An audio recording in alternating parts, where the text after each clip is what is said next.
Perspective can be interesting to work with because it's an immediately balancing thing. It's hard to really get an unbalanced image with perspective. However, when you're working with perspective, there's something you need to bear in mind, and that is focal length. Now, we've talked about this at a couple of other points in this course. As you go to a longer focal length, as you zoom in, the sense of depth in your scene will be compressed. As I stand here right now looking down this row of trees, my eyes, with their focal length, see a certain amount of distance between the trees, and they see lines that are receding at a particular angle. But I can change that depending on my focal length. Watch what happens if I go to my shortest, that is my widest angle focal length, and take a shot. I get this.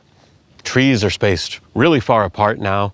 The lines are at a fairly steep, extreme angle, and the trees look pretty small. Nothing wrong with this image, but watch what happens now if I go to my longest focal length and take a shot. I have not moved. My camera position is the same. I'm simply choosing a longer focal length, and now I get this. Again, longer focal length means more depth compression, or apparent depth compression. So the trees seem like they're closer together. The perspective lines are not as steep. The trees look larger.